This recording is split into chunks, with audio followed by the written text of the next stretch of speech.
while we're waiting for Greg. Do you guys have any reflection? Do you have any reflection? You were kind of called out by the suit, I'll let the Scott. guy on the end start. Wait, what was the question? You were called out by the suit a little earlier.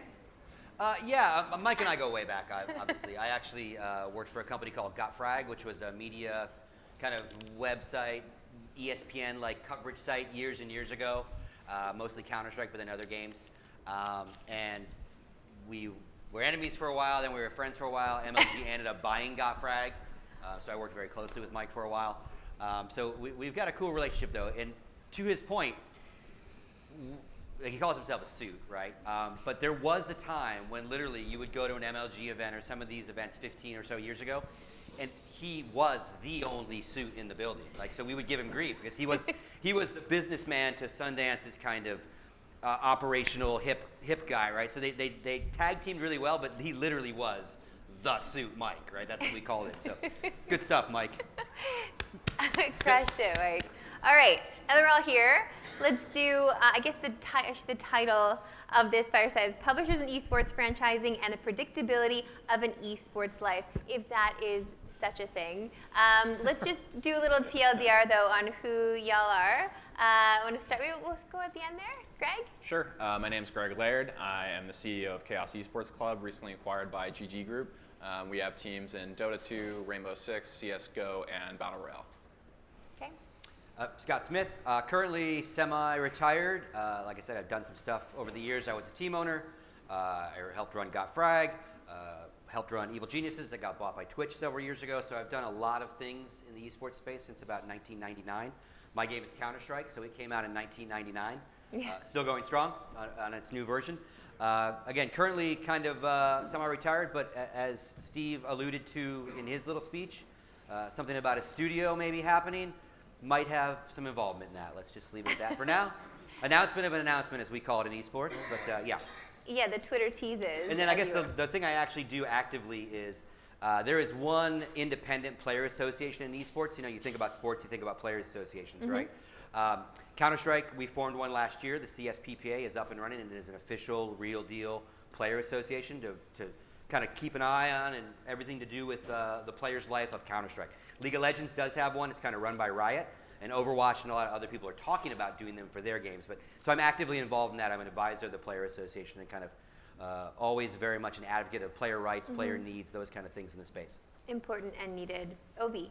Cool. I'm Ovi. I'm a VP of Product Strategy at PopDog, which is the parent company of Loaded, which is a gaming content agency which represents a bunch of sort of the top gaming live streaming content creators like Ninja, Shroud, folks like that. I got my start on the publisher side in esports. I worked at Riot Games for 3 years and ran day-to-day league operations for the LCS. And then after that, I worked at a company called Catalyst, where I did sort of esports, M&A, and advisory, put together a lot of different deals like the Golden State Warriors getting into the LCS, Madison Square Garden acquiring, Counterlogic Gaming, the sale of the Dallas Fuel, to the Hirsch Group, a couple others. Nahaz. And I'm Alan Bester. I'm a professor of economics currently at Georgetown, though I spent some time in Chicago and ran a master's program for 5 years up at Western. So I have been a Canadian for 5 or 6 years. I, through a series of kind of strange events, got involved in Dota 2 broadcasting about 6 years ago. That's my game, as it were, and have since become interested in the broader space, done a little bit of consulting work, but my perspective is still that of an outsider that knows a bit of economics and has come to know some of the players in the space and the way that it's evolving right now. Yeah, but we all know him as Nahaz, and I will be referring to you as such. She will. Okay, so let's do the comparison here, because we were just comparing open versus closed ecosystems in esports. So in all of your experiences, who do you think has the better system right now, the closed or the open? Are we going Activision Blizzard, or do you feel like you prefer what Valve's doing and keeping it open? So I think Mike had a really good point close to the beginning that Valve's system is not really a system. Valve, about 5 or 6 years ago, interviewed a couple of people that I know and are still big in the scene to be their community managers. And at the time, that at least the story went that Valve was very proud of the fact that they would never hire somebody that wasn't a developer. Now, that may or may not still be true. But the point is, Valve sees itself still as a primarily development company. They have no interest in serving as a commissioner's office or in administering a league. And that's why the open ecosystem is there. Now, I definitely think that there are some advantages, and it's important as we go through this discussion of models. Esports is a very heterogeneous space, okay? You tell me I want to invest in esports, that is exactly as helpful as I want to invest in sports. And so there's no necessarily one model that is good for every scene. I do think the big advantage of the franchising system, as Mike referred to, the idea of a carve out of these rents associated with intellectual property, that you know, these guys, your developer in esports and gaming is always going to own the field of play, and franchising allows the transfer of those rents and rights associated with them to other parties in ways that are a lot easier to understand for most investors. Okay, you can tell he's a professor. So, literally gave an undergrad lecture on this several weeks ago. I can tell. No, I'm here for it. Ovi. Yeah, I think I would echo what Nahaz says, which is basically that I think this notion of sort of a binary open or closed ecosystem, so I think of it almost like publisher run versus grassroots, and I think you know, the correct answer to that question kind of depends on where the game is in its life cycle. Very early on, there is a crowded graveyard of game titles that had a publisher get involved super early and say, wow, like, we're making this game to be an esport. We're going to launch on day one of the beta with a league or like with a coordinated publisher run effort. And you know, there are some exceptions to the rule, but for the most part, that's generally an extremely risky and generally sort of failure-ridden path. I think what you're much more likely to see is grassroots early on, but then later on in the development of a game, and as you see how popular the grassroots is and how the game does, then you can sort of come in with a publisher-run approach. Now, whether that publisher-run approach is a circuit, a franchise, or things like that, again, that depends on game titles, and we'll talk more about franchising in a minute. But what I would say overall is that I think fundamentally it's exactly right. The publisher owns the field of play, and so all of these ecosystems, like, what really matters, I think, is what value does the publisher see themselves gaining from going with either a publisher-run approach or a grassroots approach, and then that really dictates what opportunities exist for teams, third-party organizers, players, et cetera. It really needs to start with the publisher. I would echo pretty much all that. I tend to be a very cynical guy, too, so I will give some of the negatives of a franchise system. First and foremost, you reward 20, 30 rich people with the golden goose, just like in pro sports, right? I can't start an NFL team and work my way up some sort of ladder system to get in, but I can in the Premier League and et cetera in Europe, right? So it depends on the franchise system when you use that word franchise, right? So I'm not a fan of locking it down unless the game has nothing already. Like, for example, I'm a Counter-Strike guy, right? If you tried to lock it down, our game, it's very global, actually bigger in Europe and everywhere else than it is in the States, you would do a disservice to the entire ecosystem of Counter-Strike because it's too big now. 20 years passed, way more than 20, 30 teams that can field. So that would hurt the game of Counter-Strike. Not maybe for the 30 guys and ladies that were investing, but for the ecosystem in general. Overwatch, quite the opposite. Game was kind of put to sleep by Blizzard as they built this league. So it wasn't like a big, huge esport jammed into a funnel of franchising. It was a whole new opportunity for Overwatch. And it's maybe the kind of game that would thrive better in this system in the first place, right? Again, just like Nahaz said, esports and sports are the same words, right? So you're not going to invest in esports. You're going to invest in a team that has League and Overwatch and Counter-Strike. Or you're going to invest in a tournament organizer that does Rocket League. Or you're going to invest in a rivalry. So be very, I guess, due diligent in the word esports. It's a very vague term, means all sorts of stuff, right? So that's one of my big negatives, is that you're locking it down to an exclusive club, right? Like we have in North America when it comes to sports ownership. Now, again, to Mike's point about the business side of that, that is actually what they need, right? You need to be able to lock it down to then secure the financing and do all those other things. So double-edged sword, right? Now, the cynic in me, it would be if Overwatch League fails, then a whole bunch of really wealthy and really influential people in the world of sports, et cetera, will feel that esports was a bad bet, that esports burned them. Maybe not that Activision screwed up or that the game itself wasn't ready, but that if they didn't do their due diligence and understand that you are investing in an experimental idea, again, well-founded in sports, but experimental in our world, because we've been burned by people and sponsors that will sponsor an event and the event goes to crap and then that sponsor literally disappears with their millions for years, right? And we don't want anyone to get burned, right? We don't want you guys to get burned. Mike doesn't want to burn anybody either, but it's still an experiment, right? And I think Overwatch works because, again, kind of a dead esport intentionally by Blizzard. They told TOs to stop using it for a while as they figured out the league, told teams not to recruit players, so they kind of rebooted it as a franchise sport. What'll be interesting will be when they flip Call of Duty, right? Call of Duty, incredibly popular game, right? From kids playing it to pros playing it, right? So when they jam that into the funnel, that'll be more, I think, a case study in taking a very popular independent open esport and putting it in this model. Now, again, also incredibly popular. A lot of things lead towards Mike's argument about, proper monetization, proper security for the investment. So again, I think the coolest thing about our space is that it's vastly different. And it is that way in sports. Golf and tennis are individual sports, 1v1, very different economically, very different sponsorship model, et cetera, right? And then even our traditional sports are slightly different. But in a perfect world, I would love the football franchise model where you could get relegated. You could lose your seat at the throne if you have performance difficulties or regulatory difficulties. I mean, FIFA is famous for like slapping team owners down because they break rules, not because the team sucks, right? Yeah. So we don't have that oversight. If an Overwatch team were to do all sorts of crazy stuff, I'm sure in the paperwork there's ways that Activision Blizzard can separate themselves. But I like the idea of a Greg being able to go, you know what?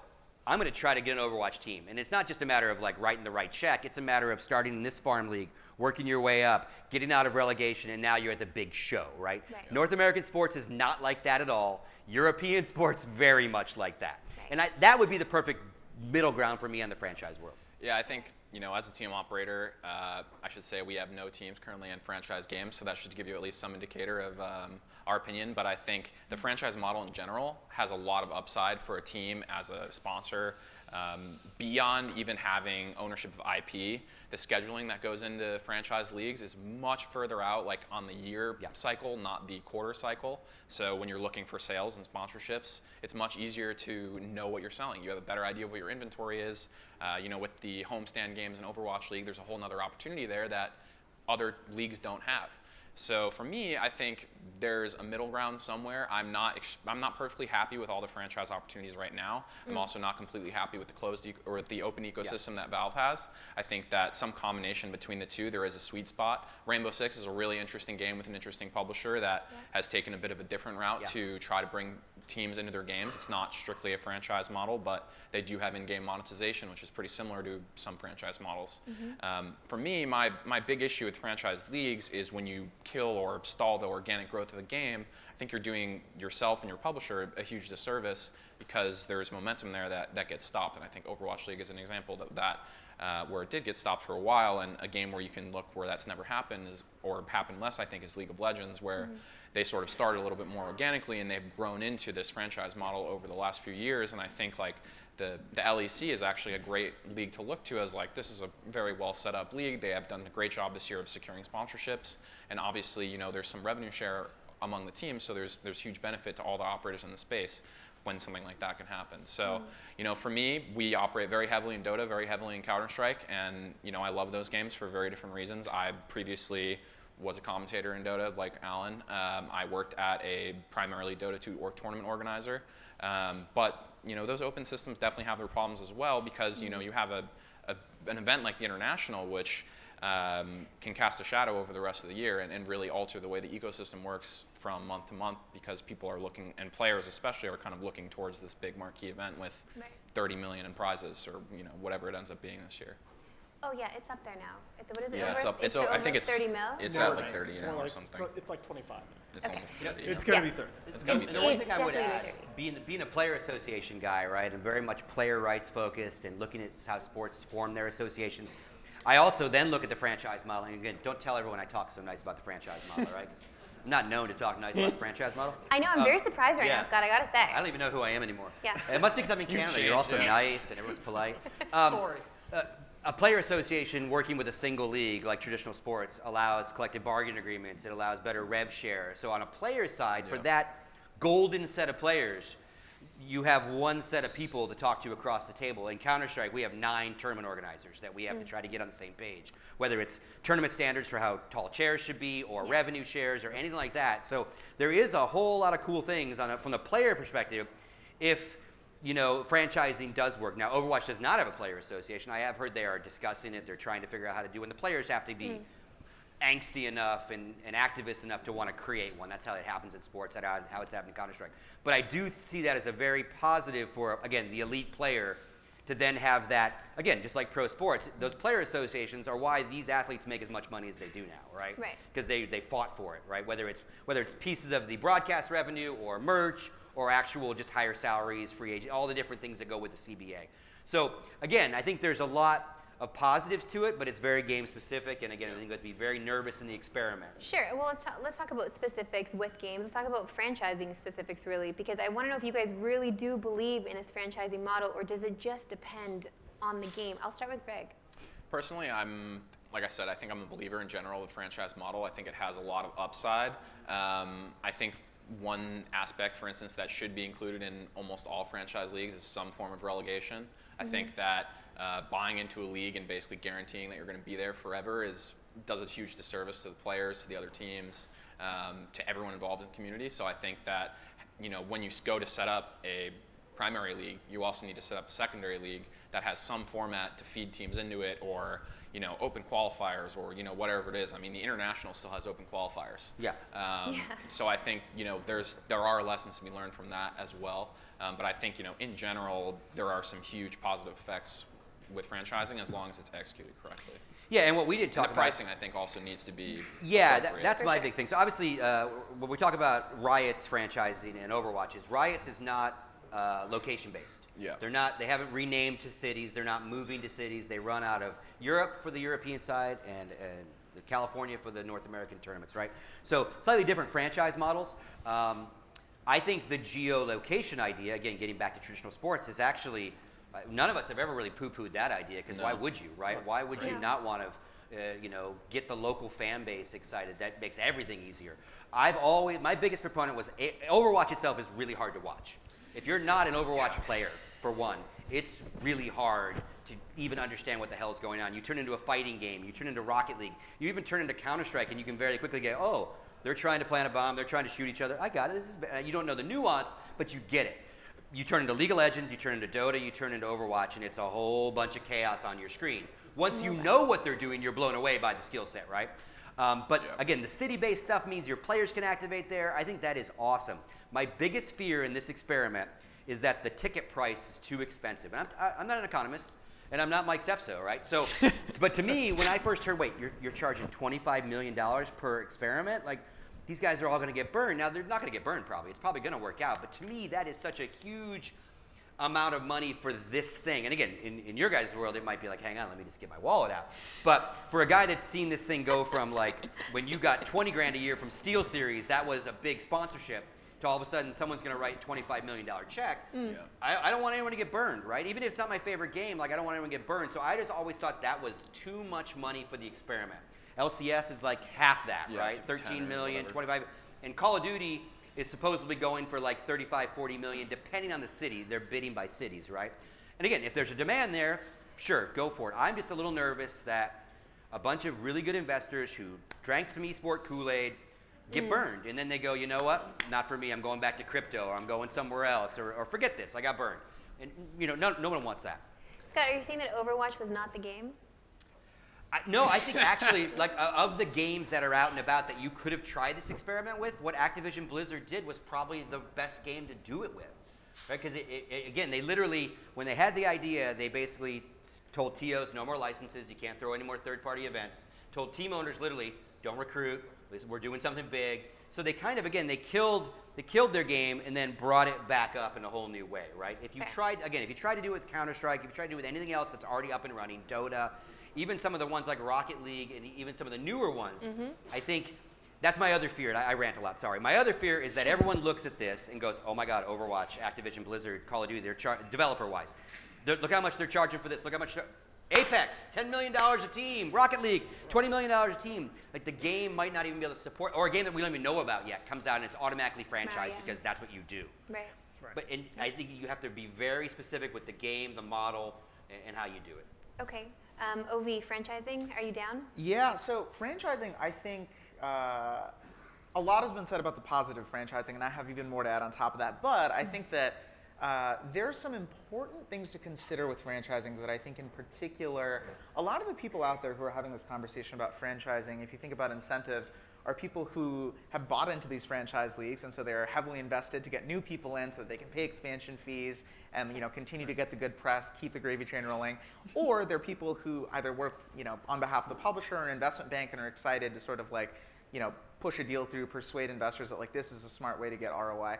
So I have a lot of thoughts about this, but there's sort of two small ones in particular and then maybe a larger one. So one key dynamic I think that is very important to think about as an investor specifically when you're thinking about an esports team that's in a franchise league is the velocity of esports relative to the velocity of traditional sports. And so when you're using this analogical thinking of traditional sports team, an NFL team can lose money, but there's so much enterprise value in that franchise that I can make my money back at the back end if the valuation of the team goes up over time. The football's not going anywhere. Maybe there's concussions or maybe there's ups and downs, but overall I'm very confident. In games, right? If you think about traditional sports, there's movement over time. 100 years ago, we'd all be talking about boxing, horse racing, and baseball. Today, we're more likely to be talking about football, basketball, and maybe MMA, lacrosse, sort of up-and-coming sports like that. But those transitions happen over the time scale of a century, or at least multiple decades. When you're talking about games, Mike was up here earlier, and he gave kudos to Fortnite for being relevant 18 months after it launched. That's correct, right? The speed at which games rise and fall, right, in terms of viewership, interest, monetization, et cetera, is warp speed compared to traditional sports. So one thing to think about is that when people say you own a piece of this game, it's okay, and you're thinking of that as an asset, but also think about the downside possibility of that, which is that if you own a piece of a game, but that game goes downhill, what happens to your franchise spot, right? What happens to viewership? What happens to monetization opportunities? What happens to ticket prices, viewership rights, media rights when Fortnite comes out 2 years after you, or 1 year after you franchised your Overwatch League, right? Now, it doesn't have to be fully zero sum. It's not that every success for Fortnite means, a downturn for Overwatch, but, if you're an investor and you're looking at the landscape, it should give you pause, I think, to think about that, hey, a game could come out literally tomorrow. Who predicted auto chess would eat Hearthstone's lunch, right? That's a trend that no one was predicting 6 months ago. And if anyone is predicting that, they should quit their job and become a VC, right? That's you're in the wrong business if you can make predictions like that and you're not investing. But I think it's important to remember that you are locked into a very long-term bet, and the time scale that you have to get your money out to exit from a franchise league is very short. You don't have 50 years to get your money out. You don't have 50 years to flip your team. You might have months as pessimistic, but now there are games like Dota or CS:GO, or where they've stood the test of time. League of Legends. I think Overwatch. It's been a good 2 years so far, but I think it's worth remembering that the velocity of gaming is different from the velocity of traditional sports. The other thing I would say is this, which is basically that esports is a symbiotic industry. There are two questions I would ask when you're thinking about esports, which is one is how many esports are not built on top of a successful game with at least 10 million monthly active users, tier 1 esports? The answer is none. All of them are. And so you realize that all of the added value that esports has or esports leagues have, they rely upon extraordinarily successful, extremely lucrative games to exist, which means that they're further down in the value chain. In order to get to the esports value, first you need to create a game that has something like 10 million monthly active users for a tier 1 esport. There's other esports cases. I'm talking about for people who are looking for immense exits. Obviously there's edge cases and sort of different levels of investment. But it's worth remembering, right, Mike was saying earlier, if you invest in the Call of Duty League, you own a piece of Call of Duty. If you're a Call of Duty League owner, I would check the fine print on whether you have the ability to tell Activision Blizzard, hey, last year people really liked the version of Call of Duty that had Space Marines, and now you're moving to World War II. I have concerns on what that could do to the product and the branding, and my guess is that, at least based in the past, is that Activision Blizzard, right, that's very much the tail wagging the dog. The esports revenue from Call of Duty Esports dictating to the game publisher of a multi-billion-dollar title what their product should look like. I'm curious to see how that conversation plays out, and for folks who are interested in that opportunity, I would definitely ask those questions on what that process looks like. But I suspect, right, given how other esports have gone, that we see this with Epic and Fortnite, like they release airstrikes, major new updates a week before a major tournament. Infinity Whether you Swords. believe that's a good idea or not, or whether you believe it's an entertainment product, competitive product, that decision is being dictated by the game publisher side, not by the esports side necessarily, and maybe that's correct given where the revenue is coming from. Something to consider.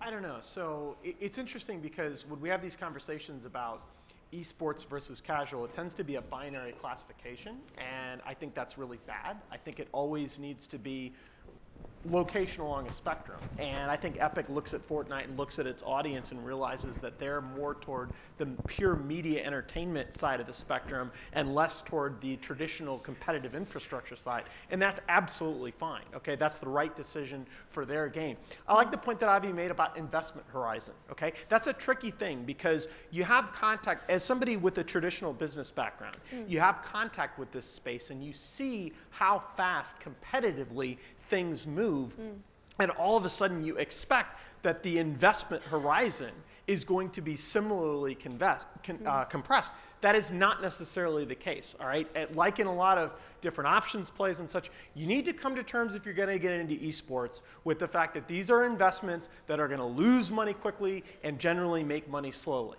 all right? That's, unfortunately, that is what it is. These are covered calls. All right, if you will. You are going to get a revenue stream, hopefully, that is going to be out in the future and probably a lot less steady. That's maybe not a great analogy. If you lose, though, you're going to lose it in the short term, and that's all right. I think when you talk about franchising in particular, the other thing that I'll talk about, if you want to understand comparing traditional sports to esports, there are 4 major traditional sports leagues in North America. Think about if there were 15 and 4 of them were going to be around in 5 years and you didn't know which. That's much more like the investment problem that you're up against. And the other thing is that I'll add to the tail end of what Avi said. A lot of people talk about the fact you can't force an esport in the sense that it's got to be a great game. Overwatch is not an accident. Talking about Overwatch decided to reboot, that was not an accident. That was not a decision that was made blindly. They looked at Overwatch and the numbers that they were posting early on in that game's life cycle, particularly in Korea, the amount of growth and market penetration that that game achieved in a short period of time. And that was a very informed decision to turn that game into a franchise title relatively early in its life cycle compared to the other titles that we've seen this tried with, all right? That's the kind of data-driven approach that I think you ought to take. But the thing that not as many people are talking about is the broadcast product. We'll get into this a little bit later when we talk about bubbles, because it's not just about the game. How many NFL fans do you think play football on a weekly basis? Not a lot, guys, okay? The NFL is king in terms of broadcast revenues because its product is perfectly compartmentalized. The action is perfectly split up for the broadcast product on TV. The reason that the BR genre is where it is right now is the Battle Royale genre has yet to deliver a broadcast product that is superior to simply watching your favorite streamer. And that's the question that's got to be answered. And you talk about, is X area in esports going to blow up? That's where you have to figure out where value is going to come from. We talk about publisher control here a lot, obviously, because they retain literally all of it. But how do they actually get there? Can they predict an esport? Can a publisher actually make an esport? And how much of this is just impacted by complete chance? Well, I think there's a lot of it is impacted by chance and by corporate structure. A lot of the answer to open versus closed ecosystem simply has to do with Valve's identity vis-a-vis Activision Blizzard's as a company. Valve, again, as I said earlier, this is a company that sees itself as a software developer, full stop. They have no interest in being commissioners.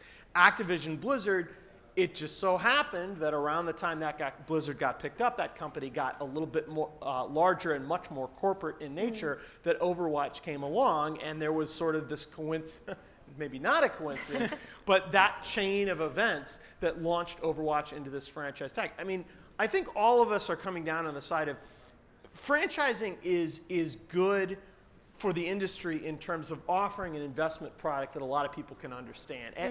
And frankly, we can argue about these $20 million price tags, but at least we got the numbers to argue about. And as an economist and somebody interested in it, God, if you've got data, if you've got good data, I will work for you at heavily discounted rates, because this industry right now is starved for good business data. Wait, you don't get the Newzoo newsletter? Wait, you're not familiar with Newzoo? Have you heard of Newzoo? Newzoo has some very good data people. They also have some very ambitious marketing people. Good way to put it. Good way to put it. Fair enough. Okay, so Ovi, do you think that a publisher can actually change or make some kind of trajectory to facilitate success of their esport? That's a much more nuanced question than what you initially I get to change now. You got hard mode, right? Right. Yeah, I mean, look, ultimately, it can be the case that I think one of the most fascinating examples is Smash Brothers Melee, right? Nintendo had a famously hostile attitude towards esports. Their belief was that, this is a total, misapplication, distortion of what we wanted. We wanted to create a fun party game among casual friends. And now you have people playing professionally. You have tournaments. At one point, they looked into revoking rights because they were so, dismayed at the idea. They did revoke. Right. They did. They did it. Right. There was the default position, and so, I think it's fair to say, with all due respect to Nintendo, that they weren't trying to facilitate an esports ecosystem.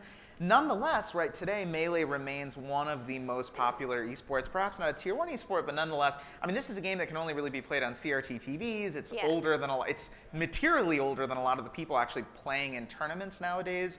I think it's anecdotal, but I think it's very difficult to create an esport. I think most publishers, there's no way to create an esport. Whenever I talk to a game publisher that says, we're building this from the ground up to be an esport, I would say, you should build it from the ground up to be a good game, and then worry about it, being an esport, because that will come. Can you facilitate an esport? Look, I'm a little bit, I think from a lot of different ecosystems, Valve took the approach of letting the community sort of figure things out. Some would say it was calculated laissez-faire. Some would say it was sort of a negligent parent. Whatever you want to classify that approach as, they sort of let a community grow. League of Legends and Riot took a much more sort of hands-on approach, not necessarily with franchise to begin with, but they started with grassroots, then they started with sort of a circuit system with subsidies and relegation. Now it's a franchise league, but although they had publisher control, they sort of nurtured it every step of the way. I think sort of hands down, building it from the ground up to be an esport, it's almost impossible. I think the best you can do is nurture, but you cannot create, I think. Okay, we talk about community here, obviously, because the Melee community is incredible. They're literally keeping this thing alive just with them and their group, that community, with no help from Nintendo at all, and they talk about it often. But then, really, can we say these other esports that we're talking about here, these big boys, these tier 1s, are they driven by community, or are they driven by publishers, Scott? I would say a combination of both, depending on the developer. And to echo what these guys said, you can't make an esport. You can make a good competitive game that we can play each other on, and then we will all decide how good it is. We will come up with the rules for you. We will figure out exactly how we're going to beat each other at that game properly, right? The two examples of companies that have come out and said we're making an esport, Ubisoft tried to make Shoot Mania. Oh, well. Tanked. Oops. Tanked. Yeah. Marketing from day one, before the game was even out, we're making an esport. It was terrible. Didn't last. Breakaway by Amazon Game Studios never made it out of beta. Never made it out of beta. They canceled the game, right? You can't make an esport. Your marketing guys can't run your development team, right? So make a really good game and good internet, all those good things, good spectator tools we need for broadcasting esports, and then we will help you all figure out how to broadcast it, how to actually talk about it, but it has to have the bones. It has to. Dota, made by a guy off of Warcraft 3's engine, right? It's a mod, right? Counter-Strike, a mod made by a Canadian and an American guy in Vancouver when they're going to Simon Fraser out of their dorm room. Took the Half-Life engine, made Counter-Strike. 20 years later, it's still going, right? Those are our esports, right? Blizzard has made some good esports accidentally. They made StarCraft, but then threw it away. Korea grabbed it and said, oh, this is a good esport. We're going to make this thing really big, right? Then they came back and tried to sue and all sorts of crazy stuff. So I think, again, you can make a really good, your goal would be to make a really good competitive game. And then we'll figure out how it is esporty. so to speak. I would just say I think you can incentivize participation, and you can definitely sort of coddle the growth of viewership of your game.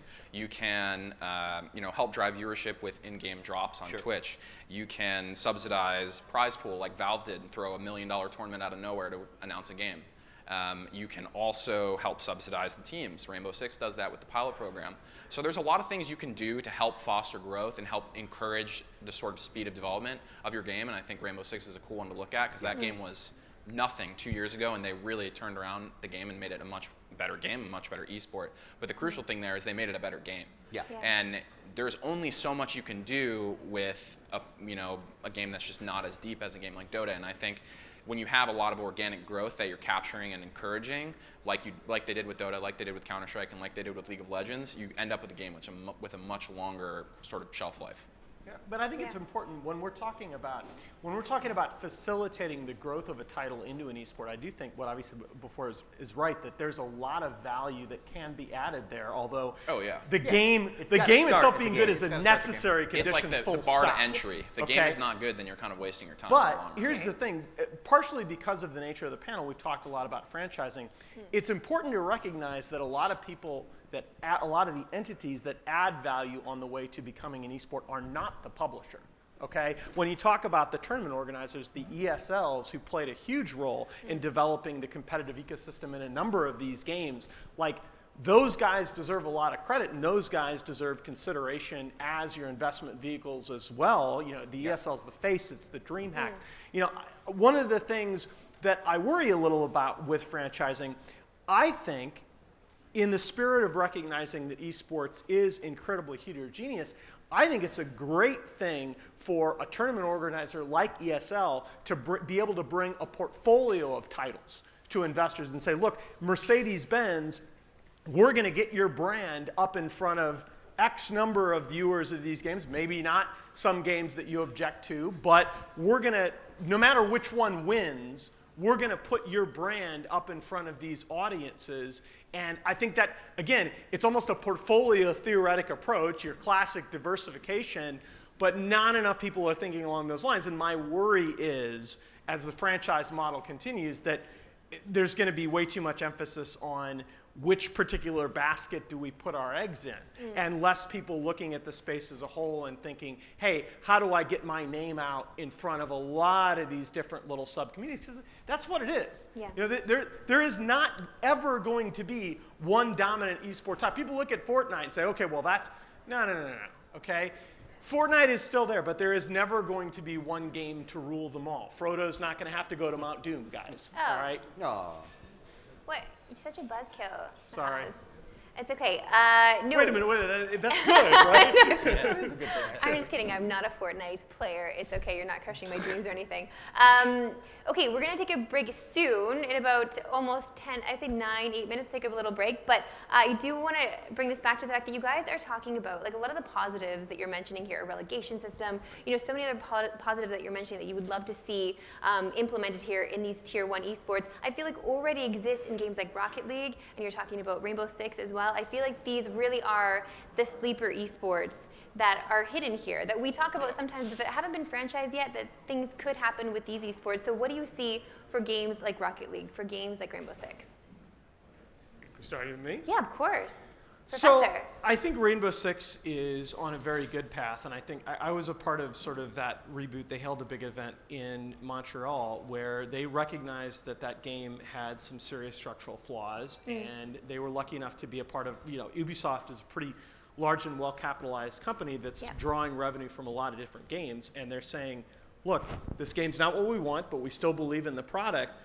We are going to redo a bunch of things. We're going to have dedicated servers. We're going to change the mechanics of the game and change the player experience for the better. And then at the same time, we want to develop an esports community. And the thing that most impressed me about Ubisoft when I talked to them about Rainbow Six is they were very clear about, look, we don't want to be big for the sake of being big. We want to be as big as we need to be to deliver the best experience for our community, our fans, and our players that choose to invest their lives in this and invest a part of their lives in this and become competitive players. That's what I want to see more of in esports, all right? Size is endogenous. it shouldn't be, we are shooting for a $20 million price tag because that's a really big number. You know, when people say esports can't be forced in terms of a title, I think almost a corollary of that is, I think you have to be flexible in terms of what really is the optimal size of some of these subcommunities. That's the tough thing to predict as you hit steady state, because early on in the life cycle, for these games that are really good, that have the chops to become esports, you see these huge numbers on Twitch. But again, just like investing in stocks, we'll talk about this, I'm sure, in our second fireside, the people get burned are the people that bet on exponential growth, and growth turns out to be more like linear, okay? There's potential in a lot of these titles, but you need to think flexibly in terms of economy of scale. Okay. Ovi. Yeah, I think that's generally right. I think I think Rocket League, although it's interesting, Psyonix recently acquired by Epic Games. Yeah. Nate Nanzer recently left Blizzard to go to Epic Games. I think they have a lot of interesting opportunities ahead of them as far as like how they might choose to change and structure their ecosystem. But yeah, I mean, I think both those titles are great. I think grassroots titles, which they're not quite grassroots, right? Those are publisher-run titles, but I think that whole spectrum of sort of like esports titles that have passionate viewership and sort of like reliable interest in their marquee events, but are not quite a League of Legends or a Fortnite or an Overwatch or CS:GO or Dota. Yeah, I think there's definitely a place for them. I think in their life cycle, I think if those games continue to grow, then they'll run into sort of the same decision trees that the Activisions and Riots and Blizzard of the world ran into when they sort of reach that point with their titles. And if they don't, then I think that those ecosystems can continue to sort of like, be a great sort of engagement tool, marketing tool, great thing for the community, but probably won't reach that height. And I think that's okay. I don't think not every esport has to turn into the next sort of great grand franchise league. I think there's a lot of outcomes for games, and that's great. That's fine. And just to reinforce, Rainbow Six is one of the examples of what I said earlier about this isn't a binary classification scheme. Yeah. Ubisoft, when they decided to reboot the game, they went to ESL and they said, look, we don't want to reinvent the wheel. You guys have a lot of experience designing competitive infrastructures, not just at the top end, but from the ground up. What's the path to a very good player in the community eventually becoming a pro? We want to think about that. That's on my rather short list of do's compared to a lot of these don'ts that we talk about. Yeah, I think they're both killer new sports, esports in that sense. Very different. I think Rocket League is certainly the sleeper of all sleepers. It is such an amazing game, whether you're a 5-year-old or you're a 52-year-old. Like in the sense of like accessibility and playability and watchability. I would say that Rainbow Six falls into a little harder to spectate, a little harder to play. Maybe if you're not that into it, a little boring to watch because it is a whole lot of sitting around and waiting if you're not familiar with the game. One side's got to like plant a device or diffuse a device. There's a whole lot of sitting around and waiting. But again, if you're into that, obviously the casters are talking about how they're doing their setups and their loadouts and all that stuff, so it's entertaining. But Rocket League, I think, is a sleeper hit on a completely different level. Now, whether Epic screws it up or makes it even better now that they've bought those guys, will be interesting to see. But I think Rocket League just had an amazing event last week, packed stadium, broke the people world losing their record for minds longest over it. wave ever done. Longest wave ever done. Yeah, longest 18 minutes. set of Guinness Book of World Records. And again, I think when you think about accessibility, again, Counter-Strike is not an accessible game. Terrorists versus counter-terrorists, bombs being planted. Don't talk about Counter-Strike on an airplane. Don't talk about it at an airport, because people will be like, what are you talking about, bombs? But Rocket League it ticks every box. Like it is so user-friendly, but really hard to play well. Right? Yeah. The skill ceiling is epic. That's what makes a good sport. That makes a good esport. Right? You and I can go play basketball, right? We're never going to play in the NBA, but we can play the same game, right? So Rocket League has this, like, you and I can fiddle around with it, but like to be flying in the air for 10 minutes and never touch the ground, it's just insane that skill level of those kids. Absolutely. Not all kids, by the way. They really are kids. I think on the same note of Rocket League, there's a sort of whole category we have not touched: fighting games. Fighting games. Oh my God, FGC. Fighting games are a beautiful spectator experience, almost always. But it's kind of weird. The viewership for those games has not reached a level as consistently as some of the persistent leagues, but we do have one-off events that do unbelievably well in fighting games. Evo obviously is like the clear example, where it's a multi-game tournament where sort of through the whole weekend they have different games on stage depending on where they are in bracket, and there's probably 10 different games. I don't know what the number is, but I think fighting games is similar. It's very easy to watch. It's very easy to get into. You can play it at home super easily with your friends. And I do believe that in the next 5 years, there will be a fighting game that is at the level of these other franchise opportunities. Agreed. It hasn't been created yet, though. You're not going to see Well, it. yeah, Mortal Kombat's blowing up. Yeah, I mean, There's a couple of it's newer hard ones to that are say. blowing I up. mean, I'm not like a huge player of the fighting games myself beyond the Smash games. So I'm not really sure what the game will be, but Marvel vs. Capcom's always big, Sure. Mortal Kombat's always big. I Yeah. think at any moment with the right sort of set of catalysts, those games could become huge. Yeah, maybe a new For Street, sure. Street Fighter. Yeah, new Street Maybe a Fighter. new That one. bar is I knew- really oh, high. Yeah. Oh yeah, the bar is high. Yeah. Yeah. We just know That- for certain that it won't be a game from Nintendo. well, They you will don't know They that. will not facilitate that. Currently, it does not appear to be in their plan at the moment. No. Splatoon. No. Oh, yeah. Splatoon No, is they, actually an esport. They Because tried. they do okay, compete sure, on yeah. it. I'm That's sure a it gets a lot of choice. views. There are